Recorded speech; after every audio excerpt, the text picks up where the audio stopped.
إن الحمد لله نحمده ونستعينه ونستغفره ونعوذ بالله من شرور أنفسنا ومن سيئات أعمالنا من يهده الله فلا مضل له ومن يضلل فلا هادي له وأشهد أن لا إله إلا الله وحده لا شريك له وأشهد أن محمدا عبده ورسوله أما بعد فإن أصدق الحديث كتاب الله وخير الهدي هدي محمد صلى الله عليه وسلم وشر الأمور محدثاتها وكل محدثة بدعة وكل بدعة ضلالة وكل ضلالة في النار. Alhamdulillah, pertama sekali kita memanjatkan kesyukuran kepada Allah Azza wa Jal yang telah mempertemukan kita pada pagi ini di Masjid Al-A'la. Saya nak cuba sebut, kalau salah tu jangan marah. Bahok Temak, betul? Betul? Okey. Makhraj betul insya-Allah. Saya mengucapkan jazakumullahu khairan.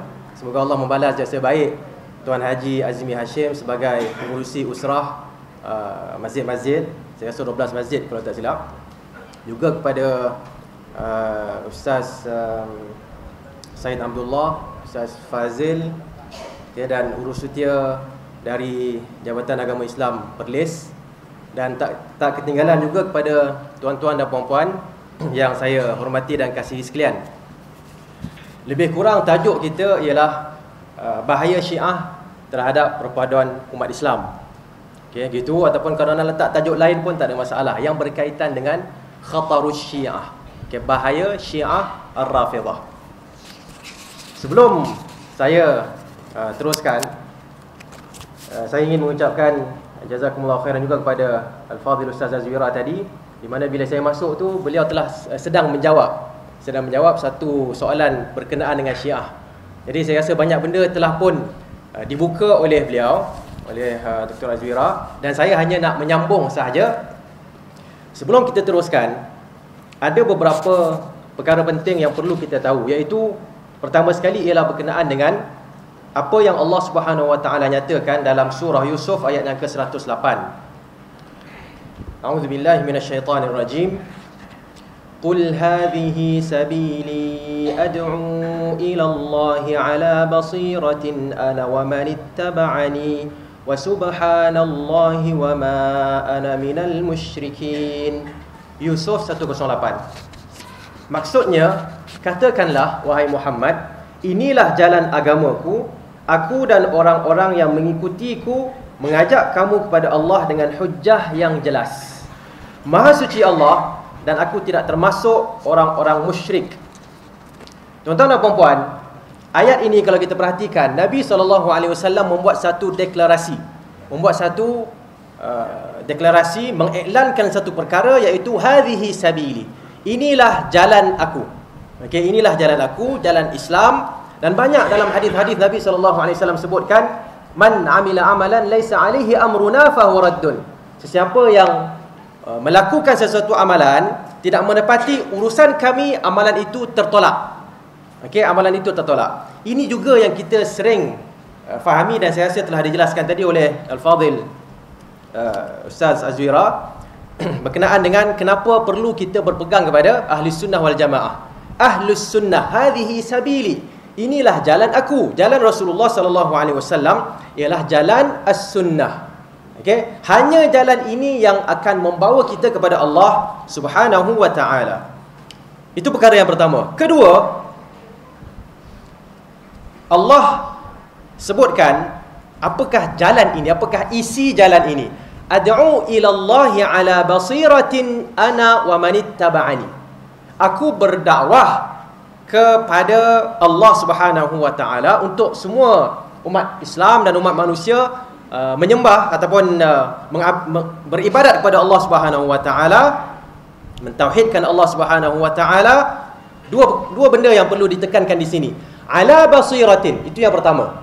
Nak dakwah perlu ada basirah. Basirah ialah hujjah yang jelas lagi nyata, bukannya ragu-ragu, betul ke tak betul, mungkin begini, bukan begitu. Basirah ialah hujjah yang amat jelas. Okey. Yang kedua, ana wa manittaba'ani, aku dan orang yang ikut aku. Tuan-tuan dan puan-puan, Kalau disebutkan di sini ana sahaja, kita tak ada masalah. Tapi disebutkan ana wa manittaba'ani. Wa manittaba'ani, saya tunjuk kepada tuan-tuan dan puan-puan sekalian, termasuklah diri saya sendiri. Okey? Kita ikut Nabi SAW. Kita perlu berdakwah, bukan kita hendak atau ingin, tidak. Kita perlu berdakwah. Inilah jalan yang Allah Subhanahu Wa Taala perintahkan Rasulullah supaya buatkan satu iklan. Okey? Berdakwah kepada Allah Subhanahu Wa Taala di atas basirah. Tugas Rasulullah dan tugas setiap seorang daripada kita. Bukan sahaja ustaz yang di depan, sama ada majlis ini ataupun majlis lain, tetapi setiap seorang daripada tuan-tuan dan puan-puan, kalau nak berdakwah, yang mana dakwah itu adalah tanggungjawab. Balighu anni walau ayah. Sampaikanlah daripada aku walaupun sepotong ayat. Mana-mana ayat yang kamu tahu, mana-mana hadis yang kamu tahu, maka kamu perlu sampaikan daripada aku, daripada Rasulullah SAW. Perlu tahu dan sampaikan. Okey. Jadi ayat ni alhamdulillah, saya kadang-kadang bila pergi setengah ceramah tu, rasa macam seolah-olah beban atas badan kepala saya lah. Seolah-olah saya kena sampaikan. Tapi bila baca ayat ni, sebenarnya beban tu pada semua orang. Pada saya dan juga pada para pendengar yang budiman sekalian. Semua pun perlu sampaikan. Okey, semua mengikut kapasiti dan mengikut kekuatan yang ada pada diri masing-masing. Wa subhanallahi wa ma ana minal musyrikin. Okey, penutup ayat ini menunjukkan kita perlu sentiasa mentauhidkan Allah Subhanahu Wa Taala. Caranya ialah dengan mengikuti Rasulullah sallallahu alaihi wasallam. Jangan ikut orang-orang yang musyrik, jangan ikut orang-orang yang kafir. Dan ini adalah apa yang saya nak muqaddimahkan, letakkan sebagai muqaddimah, bahawa ajaran Islam adalah ajaran yang mengikut sunnah Nabi SAW, dan ajaran ini adalah ajaran wasatiyah. Okey, wasatiyah di sini bukan sahaja pertengahan, tetapi yang terbaik. Wasatiyah ialah khiyaran udula, yang terbaik, yang adil. Bukannya yang pertengahan. Kalau orang buat banyak, ada orang buat sikit, kita tengah-tengah. Bukan yang tu. Nabi SAW bila menceritakan tentang wasatiyah ataupun para sahabat, okey, antaranya Abdullah bin Abbas ataupun Abdullah bin Mas'ud, mengatakan bahawa wasatiyah itu ummatan wasata ialah khiyaran udula, yang terbaik dan teradil.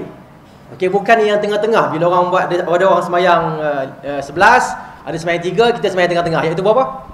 Carilah kira 7 ke? Itu wasatiyah. Bukan. Wasatiyah 11 adalah yang terbaik. Nabi buat 11, kita buat 11. Okey. Saya rasa itu sebagai mukaddimah yang saya suka jelaskan di sini.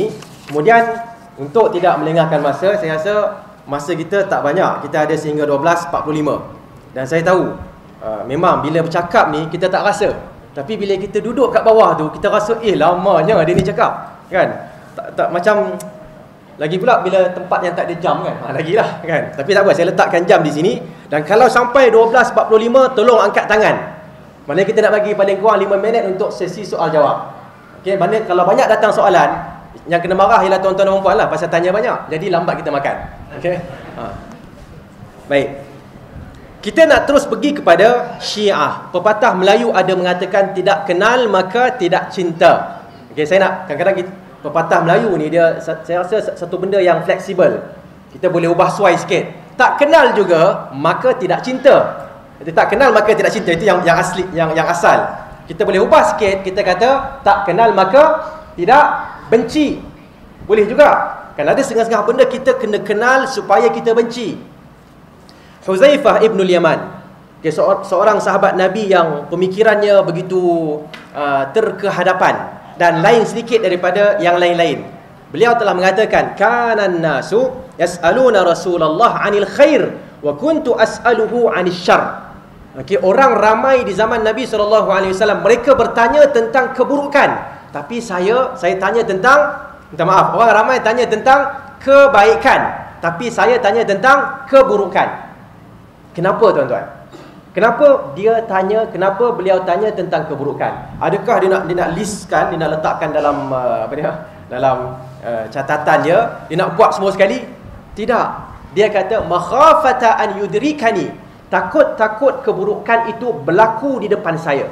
Jadi saya boleh bertindak, saya tahu ini tidak betul dan saya kena tinggalkan perkara itu. Okey? pepatah ataupun puisi Arab juga ada mengatakan, araftu syarra la lisyarri walakin litawaqqih wa kam mimman la ya'riful khaira minasyarri yaqa' fi. Okey. Saya mengetahui keburukan bukan untuk melakukan keburukan tetapi untuk meninggalkannya. Begitu ramai orang yang tak boleh bezakan antara kebaikan dan keburukan, terjerumus dalamnya, dalam keburukan itu, kerana dia tak tahu mana yang betul, mana yang salah. Okey, jadi tujuan kita di sini bukan nak cerita keburukan Syiah, tapi kita nak tahu bahaya Syiah dan kita nak bezakan antara Syiah dengan sunnah. Okey, kita dah sebutkan tadi bahawa hadhihi sabili, inilah jalanku, artinya jalan yang Nabi bawa, jalan sunnah. Okey, dan bila kita sebut jalan sunnah, itulah sahaja amalan yang akan diterima oleh Allah Subhanahu wa taala. Kita nak bezakan apakah ciri-ciri utama yang ada pada ahli sunnah dan apakah ciri-ciri utama yang ada pada Asy-Syiah Ar-Rafidah. Tapi sebelum tu kita nak kenal terlebih dahulu apakah yang dimaksudkan dengan Syiah. Okey. Dari sudut bahasa Arab, Syiah artinya kawan. Syiah artinya pembantu, penolong. Itu Syiah. Wa inna min syi'atihi la Ibrahim, di antara pembantunya adalah Ibrahim. Okey. Kemudian dari sudut istilah penggunaan ulama kita, Syiah ini ialah mereka, secara umumnya ialah mereka satu kumpulan manusia yang dinisbahkan kepada Islam. Kalau orang tengok Syiah Islam ke tak Islam, zahirnya macam Islam lah. Okey. Mengutamakan Ali radhiyallahu anhu wa ardah terhadap para sahabat yang lain. Para sahabat punyalah ramai ini, dia hanya ambil Ali sebagai tokoh para sahabat. Bahkan yang lain itu kebanyakannya dikafirkan. Sebentar lagi kita akan huraikan. Dan mengutamakan keluarga Rasulullah sallallahu alaihi wasallam yang terpilih sahaja.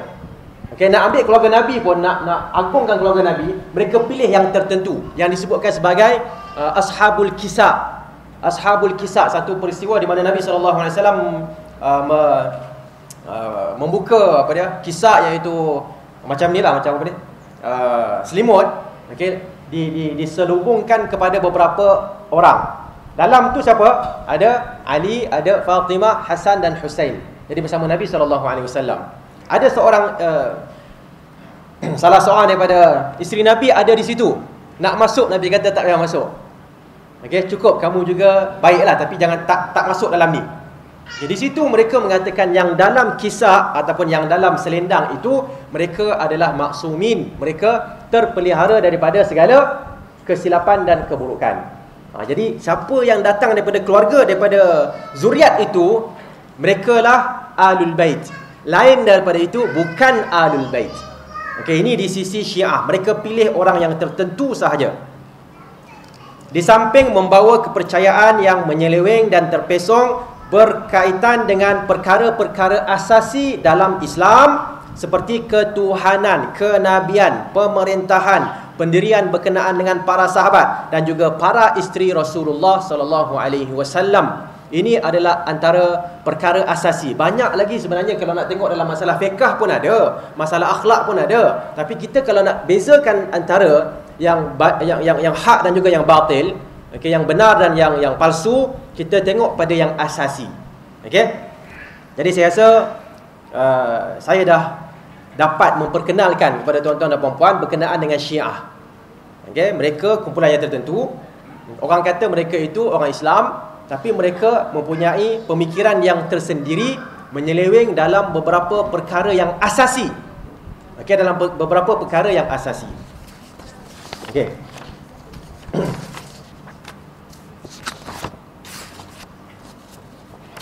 Apakah perkara-perkara asasi ini? Apakah perkara-perkara asasi yang antaranya lah? Okay, saya rasa mungkin ada dalam kitab-kitab yang diberikan. Cuma kat sini saya pernah diminta sekali untuk tulis tentang bahaya Syiah ke dalam satu majalah. Jadi saya bila nak tulis tu, saya rasa tak boleh hanya tulis mengikut apa yang saya ingat. Terpaksalah saya cari dalam buku. Lepas tu kalau boleh kita nak cari buku Syiah sendiri. Kita nak cari daripada sumber yang asal. Kita tak nak ambil daripada orang. Tapi saya rasa ada satu je yang saya ambil daripada orang daripada mereka. Pasal saya cari tak jumpa yang tu.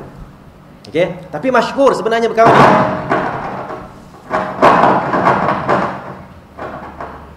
Masa dah habis ke apa?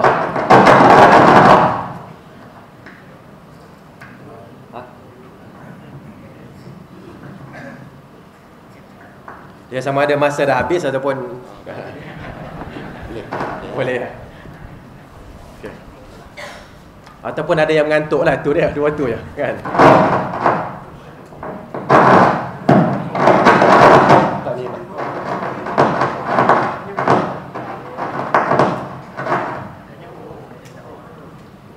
Boleh? Ya dah lah. Tak, saya tak bijak pun. Baik, tuan-tuan dan puan-puan, saya nak berikan di sini beberapa 5 benda lah, 5 benda tak banyak. 1 2 3 4 5. Okey, yang membezakan secara dasar antara ahli sunnah dan Syiah. Okey, 5 benda ni tak payah tulis, dengar je, boleh hafal terus insya-Allah. Kan, tapi kalau nak tulis pun boleh, tak ada masalah. Okey. Pertama ialah Al-Quran terpelihara daripada sebarang penyelewengan. Tanyalah siapa pun di kalangan ulama ahli sunnah, tanyalah siapa pun di kalangan orang awam macam kita ni pun, termasuklah saya ni, kita akan kata Al-Quran itu adalah apa yang berada di antara dua kulit Al-Quran tu lah, dua kulit mushaf. Daripada ba sampai sin, Bismillahirrahmanirrahim, minal jinnati wan nas, adalah daripada Allah Azza wa Jal. Secara pasti kita akan mengatakan perkara tu. Tetapi Syiah pula, mereka mengatakan Al-Quran telah pun diselewengkan oleh para sahabat radhiyallahu anhum ajma'in. Dalam kitab mereka Faslul Khitab fi Tahrif Kitab Rabbil Arbab, karangan Husain bin Muhammad Taqi An-Nuri At-Tabrasi, halaman ke-353. Okey. Mana saya dapat rujukan ni? Saya tak ada buku ni. Tapi Maulana Asri, kan, hafizahullah, yang ada pusat Darul Kautsar di Kelantan kan. Dia memang pakar Syiah lah, sepatutnya dia lah yang dipanggil, tapi tak apalah. Kalau mungkin dia sibuk sangat kot, jadi saya datang lah kan. Beliau adalah antara yang memang pakar dalam masalah ni, masalah Syiah. Beliau buat satu kompilasi. Apa dia?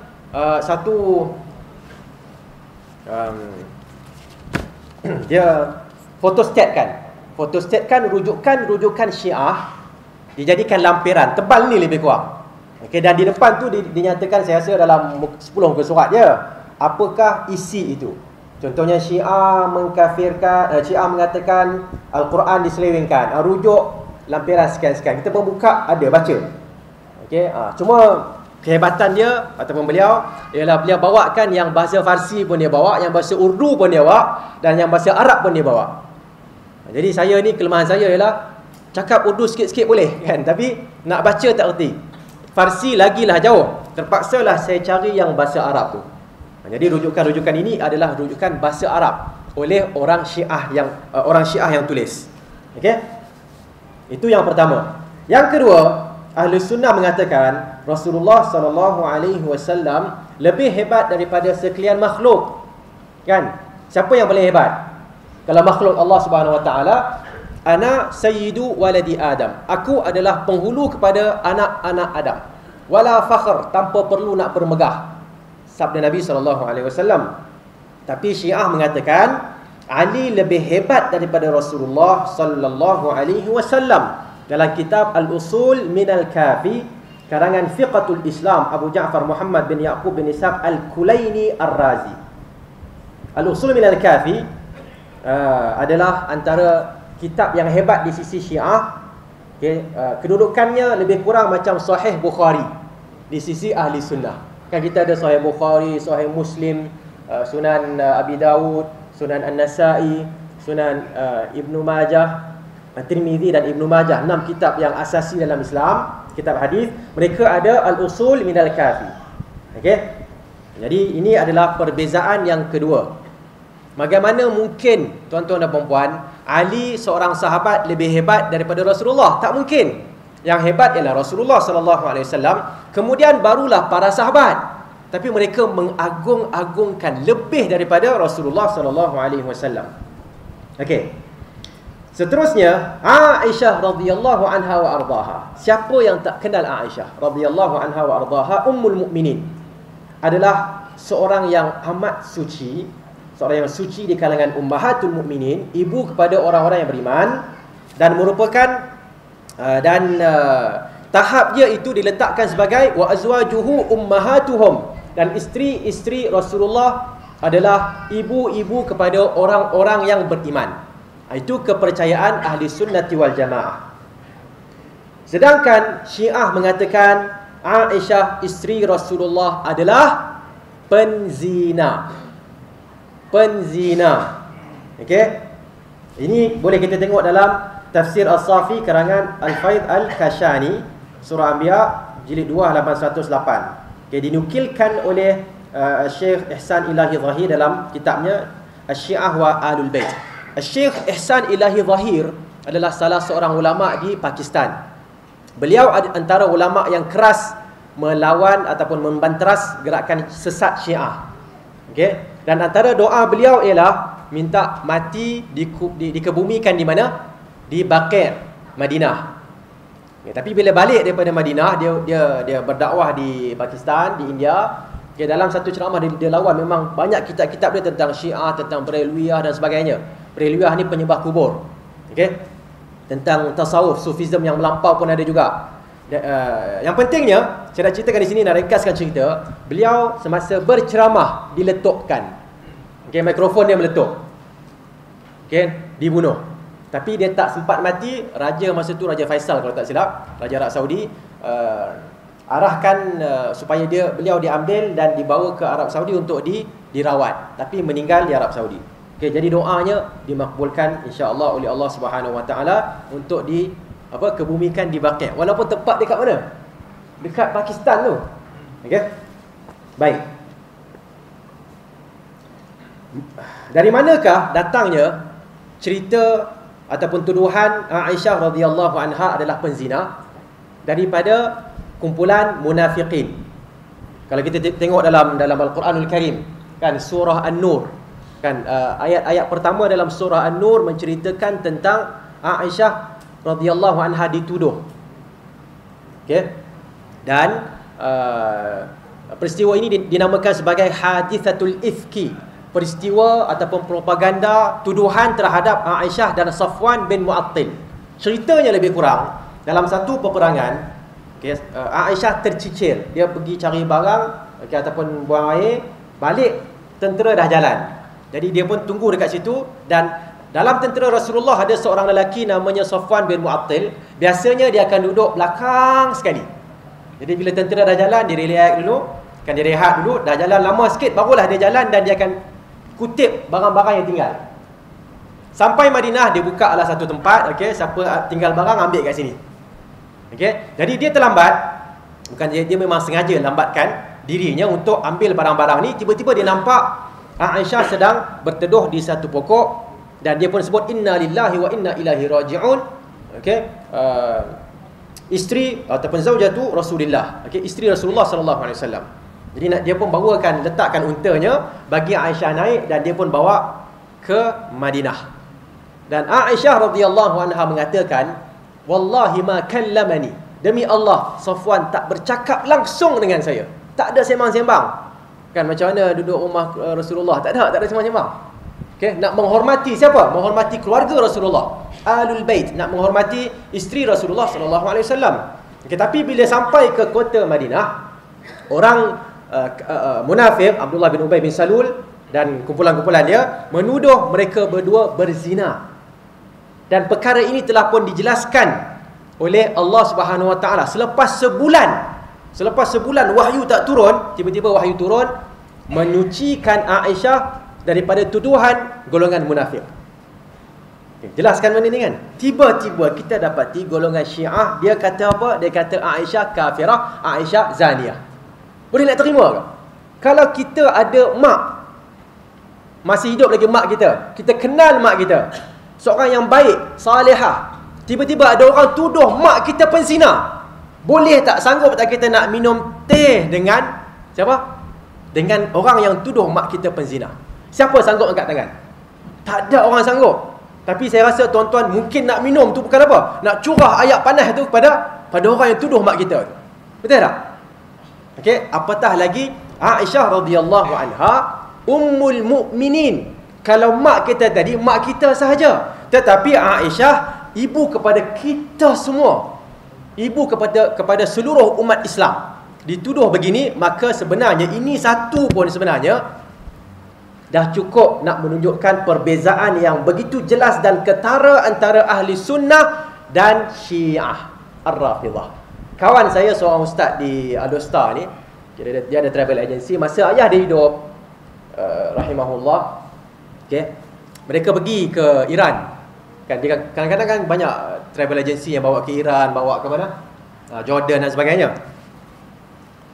Bila sampai ke Iran dengan tourist guide tu cakap bahasa Arab. Jadi dia terjemahkan kepada mereka. Sajalah dia kata, dia gatai mulut nak tanya tourist guide ni berkenaan dengan Aisyah. Dia kata apa? Ma ra'yuka fi Aisyah? Apa pandangan engkau tentang Aisyah? Kawan tu jawab satu patah perkataan ataupun dua patah. Kafirah. Aisyah ni kafirah. Tourist guide cakap macam tu. Kan? Dia balik, dia kata kat ayah dia, ayah, kata abah, depa ni mengkafirkan sahabat-sahabat Nabi, mengkafirkan isteri Nabi yang paling Nabi sayang. Dalam satu hadis bila ditanya, man ahabbun nasi ilaika ya Rasulullah, siapakah yang terbaik, orang yang paling kamu cinta wahai Rasulullah? Nabi cakap terus secara langsung apa? Aisyah. Mereka tanya, minar rijal, di kalangan lelaki pula siapa? Abuha, ayah dia, iaitu Abu Bakar As-Siddiq. Okay, cuba bayangkan, kawan saya ni, bila dia dengar jawapan tu, dia pun diingatkan benda tu. Yelah, kadang-kadang kita baca kan, sajalah kita nak buat survey kan, nak tanyalah betul kata betul. Tiba-tiba betul begitu. Dia pun jumpa ayah, dia kata, ayah, kita kena minta kat mereka makanan laut. Kita tak payah ambil makanan yang mereka sembelih. Kerana orang yang mengkafirkan ibu kita, ibu umat Islam, dia tu yang kafir, bukan kita. Dia tu kafir. Macam mana dia sembelih kita nak makan makanan dia? Tak boleh. Jadi ayah pun cakap, jadi dia kalut lah. Dia, kenapa pula semalam okey je makan kambing kami sembelih kan? Hari ni kenapa tak mau? Kata apa kami banyak yang tua-tua ni dia diabetes lah apa benda semua kan. Jadi yang pentingnya dia pun makan ikan, sotong dan sebagainya lah. Jadi vegetarian pula lepas tu. Okay. Tapi tak apa. Ini adalah apa yang saya cuba nak sampaikan daripada seorang kawan saya. Kalau nak sebut nama pun tak apa, boleh cari nama dia Ustaz Roisfan nama dia. Okay, dia lelaki ya, ustaz, bukan ustaz lah. Ustaz Roisfan. Okay. Itu yang ketiga. Yang keempat yang membezakan antara ahli sunnah dan Syiah, Abu Bakar dan Umar radhiyallahu anhuma adalah sebaik-baik umat Islam selepas Rasulullah sallallahu alaihi wasallam dan para nabi dan rasul. Dalam umat manusia ini paling hebat siapa? Abu Bakar. Paling hebat minta maaf Rasulullah Muhammad bin Abdullah. Lepas tu siapa? Lepas tu para nabi lah, ulul azmi yang 5, kemudian nabi-nabi dan rasul-rasul yang lain. Lepas itu semua, siapa yang paling hebat? Abu Bakar As-Siddiq. Lepas itu siapa? Umar. Lepas itu Uthman. Lepas itu Ali. Lepas itu sahabat-sahabat yang lain.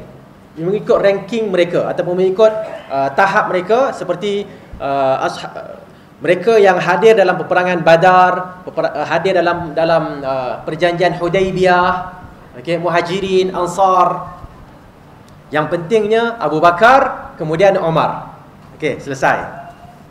Tetapi Syiah mengatakan Abu Bakar dan Umar adalah penjenayah. Okay, dalam doa yang Khomeini tuliskan, okay, ataupun doakan, antaranya Allah, saya terpaksa baca lah walaupun saya sepatutnya tak boleh, tapi kita nak nukilkan. Dia sebut Allahumma la'an sanamai Quraisy. Ya Allah, laknatilah dua patung Quraisy wa taghutaihima, dan tagut mereka, dua tagut Quraisy. Tagut ni yang disembah selain daripada Allah. Okey. Siapa dia? Abu Bakar dan juga Umar. Nampak tak? Jadi macam mana kita nak, adakah kita nak kira maknanya ahli sunnah dan Syiah? Syiah ni sebenarnya mazhab kelima je ustaz. Ustaz jangan lebih-lebih. Syiah mazhab kelima je. Tak, kita boleh tengok yang ni bukan mazhab kelima. Dia adalah keluar daripada Islam. Mazhab kelima apa? Keluar daripada Islam, bukan Islam. Sebab tu salah seorang ulama di Arab Saudi ditanya, saya tak ingat nama dia, tapi dia ditanya tentang Syiah, adakah Syiah kafir? Dia kata Syiah tak kafir. Kenapa? Kerana mereka tak masuk Islam pun. Tak masuk Islam, nak kafir murtad macam mana? Dia memang tak masuk Islam. Nak tanya tak kenapa? Nak tanya dia Islam ke kafir? Yang penting dia bukan kafir. Pasal apa? Dia tak masuk Islam pun. Jadi soalan ni sekarang ni, adakah mereka murtad dengan ini tak ada tak? Dia tak masuk pun. Okey. Saya rasa saya kena tunjuk sesuatu pada tuan-tuan dan puan lah. Walaupun masa ada 15 minit lagi. Okey, saya tunjuk sesuatu. Mungkin tuan-tuan dan puan akan peranjat sikit. Itu biasalah. Siapa-siapa yang sakit jantung tu boleh kan. Tak ada, gurau sikit lah. Nak tunjuk sikit satu benda ni.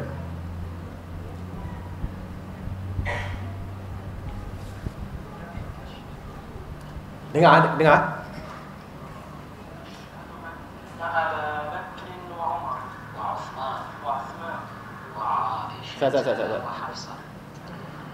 أشهد أن أبا بكر وعمر أشهد أن أبا بكر وعمر وعثمان وعائشة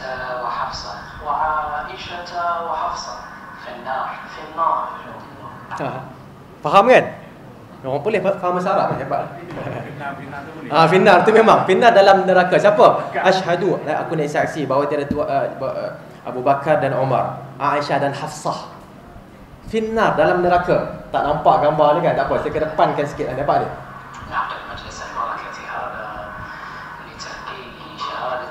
Kita mulai majlis ini. Tak apa, saya nak ceritakan siapa dia ni. Nama dia Yasir Al-Habib. Dia salah seorang pendakwah di Kuwait. Kalau tak silap saya lah, dia di Kuwait. Okay. Sehingga kan sampai satu masa dia mencerca Aisyah radhiyallahu anha dalam satu majlis Syiah di Kuwait. Al-Kuwait. Kuwait tahu kan, dekat negara yang sebelah Arab Saudi tu.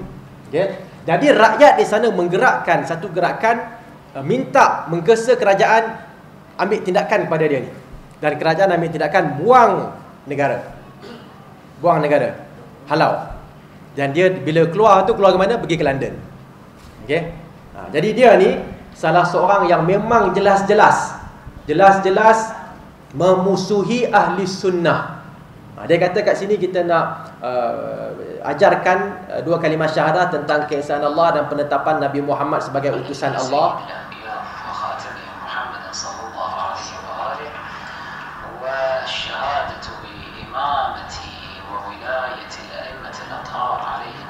Dan juga kesaksian tentang imamah dan wilayah, kan? Siapa dia? Al-a'immatil adhar. Imam-imam yang suci. Suci sini suci daripada maksum lah kan, suci daripada dosa.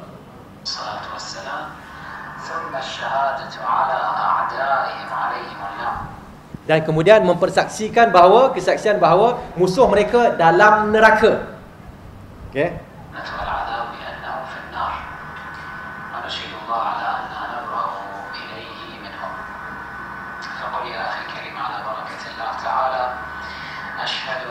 Jadi dia kata dia minta kawan tu ikut apa dia cakap. Kawan tu nak masuk Islam, okey, nak masuk Islam boleh ikut apa saya cakap ni.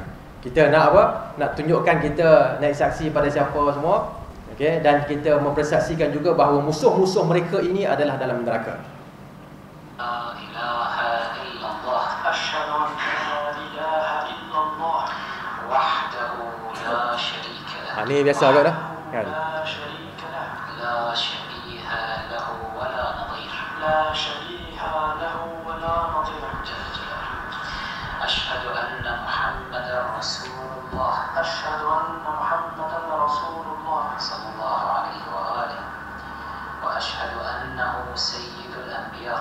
Wa asyhadu annahu sayyidul anbiya. Wa khatamahum. Wa khairal khalqi ajma'in. Faham ya? Masih lagi berkenaan dengan kesaksian terhadap Allah dan Nabi Muhammad. Khairal khalqi ajma'in. Wa asyhadu anna amiral mu'minin aliyan. Wa asyhadu anna amiral mu'minin aliyan. Waliyullah sallallahu alaihi wasallam. Kenapa dia nak sebut benda ni? Kenapa? Okey, dan kenapa lepas ini nanti dia akan melaknat ataupun menghukumkan Abu Bakar dan Umar masuk kekal dalam neraka? Okey, sebelum dia cakap tu kita huraikan sedikit. Kerana Syiah mengatakan Ali adalah orang yang sepatutnya menjadi pemimpin selepas Rasulullah wafat, bukan orang lain. Secara dalil ada, okey, Ali dilantik sebagai wasi ataupun sebagai pemegang wasiat, pemegang amanah raja muda lah lebih kurang gitu kan. Okey, yang lepas wafat saja Rasulullah naik ialah Ali. Tiba-tiba Abu Bakar tak bagi radhiyallahu anhum. Lepas Abu Bakar pula siapa tak bagi? Umar pun tak bagi juga. Okey, lepas tu dah seterusnya lah, Uthman pun tak bagi juga. وأشهد أن فاطمة الزهراء وأشهد أن فاطمة الزهراء وأبناءها المعصومين وأبناءها المعصومين. Dengar? Dia kata apa? Fatimah Az-Zahra dan anak-anak mereka yang maksumin. Kita duk ingat selama ni Rasulullah maksum. Lain daripada Nabi tak ada yang maksum. Tiba-tiba Syiah tambah lagi. Itu yang saya sebutkan tadi, sahibul kisah. Mereka yang berada di bawah apa tadi? Selimut. Yang Nabi lemparkan selimut tu. Okey, semuanya maksum. Mereka adalah apa? Hujah Allah. Nak dapat agama perlu melalui mereka. Ambil ilmu dari Dr. Azwira tak sah. Ambil ilmu dari saya lagilah tak sah. Ambil daripada mufti pun tak sah juga, pasal mereka bukan hujajullah. Mereka bukan hujah Allah. Ya. أشهد أن أبا بكر وعمر أشهد أن أبا بكر وعمر وعثمان وعائشة وحفصة في النار أبرأوا إلى الله وإلى رسوله من أبي بكر وعمر وعثمان. Nampak tak? Abu Bakar, Umar, Uthman. Kenapa? Kerana mereka bertiga telah menzalimi Ali, tidak memberikan pemerintahan imamah kepada Ali. Selama berapa tahun tu dia tak bagi. Lebih kurang berapa tahun ya? Saya tak silap 20 lebih lah kan. Pemerintahan mereka berempat sekitar 30 tahun. Jadi 20 lebih tahun tu tak diberikan kepada Ali. Ali dizalimi. Okey. Bukan saja itu, bukan saja dalam neraka, kami berlepas diri dari mereka. Nampak? Okey. وعائشة وحفصة وسائر أعداء أهل بيت رسول الله رسول الله صلى الله عليه وسلم. صلوا على محمد وآل محمد. Sekarang ni tuan-tuan dan puan-puan, bukan saja Abu Bakar, Umar, Uthman, Aisyah dan Hafsah radhiyallahu anhum dalam neraka mengikut mereka, tetapi Syiah juga nak masuk Islam. Syiah tu kena buat apa? Kena berlepas diri daripada yang 5 tadi dan sairi a'da'i baiti ahli baiti Rasulillah. Silap betul jangan jari ni, tak. Kan? Dan seluruh musuh-musuh keluarga Nabi, iaitu anda semua ahli sunnah. Berlepas diri. Syiah berlepas diri daripada anda semua, termasuk saya. Tiba-tiba kita nak baik-baik dengan dia orang. Nampak tak? Okey. Jadi ini adalah antara, kan, zaman dulu kita mungkin tak tahu. Dia dekat Iran sana, dekat Iraq, dekat Kuwait sana, dia bising, dia datang sini dia buat baik. Tapi zaman sekarang ini mungkin majlis khas, tapi bila dah dirakam masuk YouTube dia jadi majlis umum. Semua orang boleh dengar. Ini baru satu, banyak lagi yang lain-lain. Okey. Habis dah kot yang ni, saya rasa. Ni syahadah dia, nak pastikan orang tu betul-betul masuk Syiah yang ni. Panjanglah nak pasti. Kalau setakat asyhadu an la ilaha illallah wa asyhadu anna Muhammadur Rasulullah, tak pasti lagi ni Syiah ke sunnah. Kalau sunnah tak kira. Mengikut mereka lah kan. Okey, sedangkan kita tak ada 2 kalimah syahadah, an tashhada an la ilaha illallah wa anna Muhammadar Rasulullah. Dalam hadis Nabi jelas, dan saksi bahawa tidak Tuhan yang berhak disembah melainkan Allah dan Muhammad adalah pesuruh Allah. Selesai. Okey. Dan yang terakhir sekali di sini ialah ahli sunnah menghormati para sahabat dan mempercayai mereka dipuji oleh Allah Subhanahu wa taala. Akhir surah Al-Fatih adanya ayat auzubillahi minasyaitonirrajim.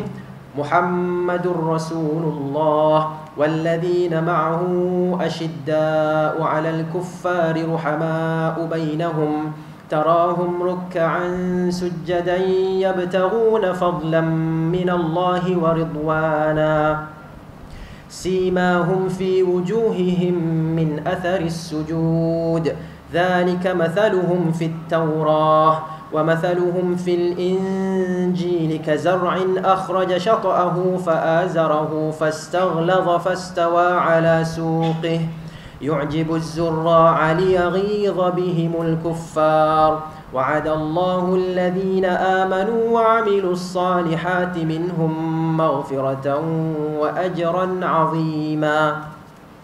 Ayat ini menunjukkan radhiyallahu anhum, Allah meridai mereka. Okey, dan mereka meridai Allah. Tapi yang sebelum tu ada perkataan liyaghidha bihimul kuffar, tentang para sahabat, bagaimana mereka itu Muhammad Rasulullah dan mereka yang bersama dengannya saling rahmat merahmati di antara satu sama lain dan tegas terhadap orang kafir. Perumpamaan mereka dalam Taurat dan Injil apa semua disebutkan, dan ada disebutkan di situ liyaghidha bihimul kuffar, agar orang kafir merasa marah terhadap mereka. Itu antara maksud, antara huraian ayat itu. Al-Imam Malik mengatakan ayat ini menunjukkan siapa yang mana bila disebut sahabat Nabi dia rasa marah, maka dia adalah kafir. Dia ghira, agar marah, bihimul kuffar, marah tentang mereka, terhadap mereka siapa? Orang kafir. Okay, sekarang ni